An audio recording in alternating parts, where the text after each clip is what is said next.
All right, I was totally engrossed and enthralled by the testimony of the National Police Commissioner yesterday. So let's dissect it. The Police Commissioner, General Khehla Sitole, has told the South African Human Rights Commission hearings of how, despite having the intelligence report warning about the planned July riots, he failed to pass that information to the Police Minister, Bheki Cele. This failure means no adequate security plans could be put in place.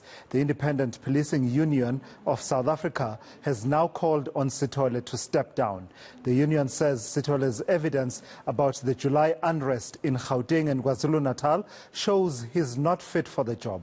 Well, to discuss Sitole's position, I'm joined by criminologist and political science lecturer at Stellenbosch University, Dr. Guy Lem. In fairness, Dr. Lem, in relation to the issue around intelligence, General Khehla Sitole did say that there wasn't specific intelligence that could have helped them to prevent this eventuality. They had some intelligence, but nothing specific really as to the modus operandi of how it would all play out. And they were able to then recover once the unrest had started. But with that proviso aside, what did you make of the testimony of General Khehla Sitole yesterday? Well, I think there's some very interesting admissions and also descriptions and explanations of what happened. I think the sort of two things that stood out for me. Number one was the questions and probing questions about the visibility of the National Police Commissioner General Sitole. So the questions were around he wasn't noticeable, he wasn't visible. And his response was, well, he was in the sort of the war room, in this kind of the sort of head of operations, dealing with, responses to the unrest, and hence, couldn't be in the visible limelight. And I think in these kind of circumstances, when you have these kind of crises, you do have to be visible. You do have to show up and be on the scene and say a few things and sound as though you're going to try and make a difference and try and solve these problems or try and address these concerns that have been raised. And unfortunately, the police commissioner didn't do that, whereas the police minister was very visible during this particular situation. So the police national commissioner may have been doing things to try and deal with the crisis, but certainly the public didn't see him do it. I mean, I think the most important issue that really came from his testimony, and it was sort of big question mark over his head going forward, was around the quality of the information analysis provided by crime intelligence.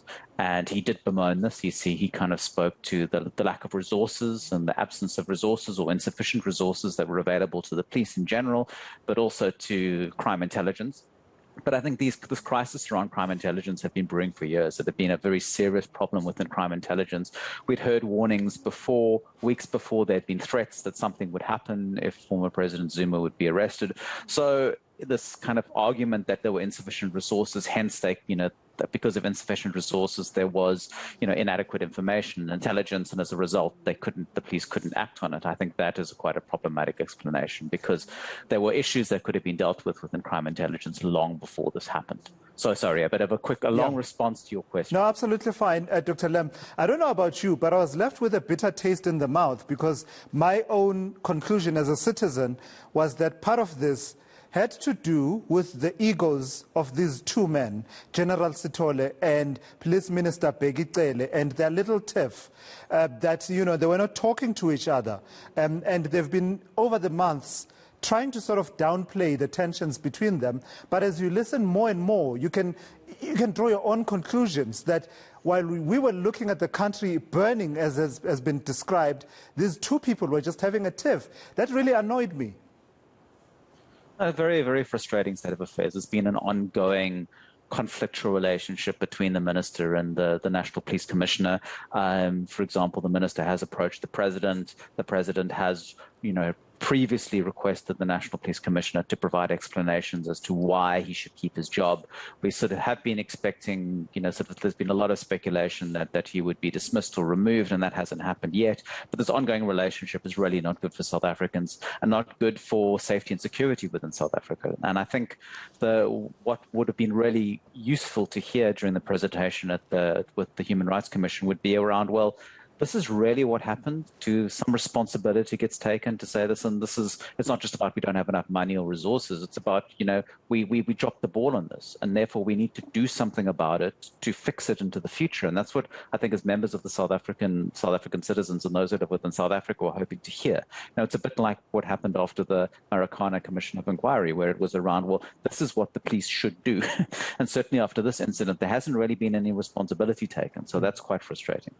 Lastly, Dr. Lem, please talk to me about this aspect of the resourcing of the police service. The words used by General Sitole yesterday was, quote unquote, the establishment is going down. And basically this talks to, and I've characterized it as under-policing in our society, where, there was talk about 266 police officers per 100,000 citizens, and that's well below the average around the world. Do I read it correctly that generally, whether it's crime intelligence or it's just general policing, visible policing, we are under-policed as a society, and the responsibility for that, we may get rid of Khehla Sitole. For as long as that picture doesn't change, we'll continue to have problems.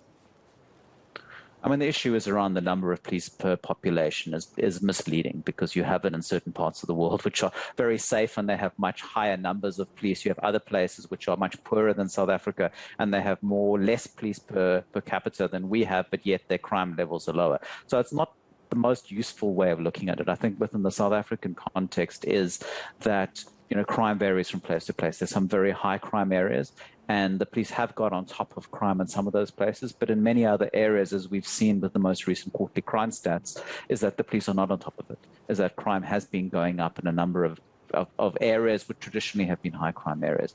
And I think the point going forward is the police, relative to other government departments, are fairly well resourced in terms of allocations of budget. They certainly have the most government employees per government department within South Africa, and you look at their budget share has gone up fairly consistently over the years.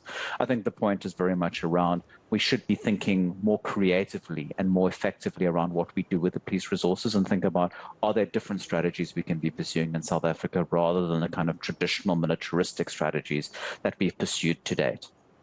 All right, I've got to thank you for your time and your insights there, Dr. Guy Lem from the University of Stellenbosch, where he's a criminologist as well as a political science lecturer, weighing in there on the testimony of General Khehla Sitole. Just one layer of that onion still to be peeled, many more layers, including talk about whether or not General Sitole actually has the prerequisite and proper qualifications for that position.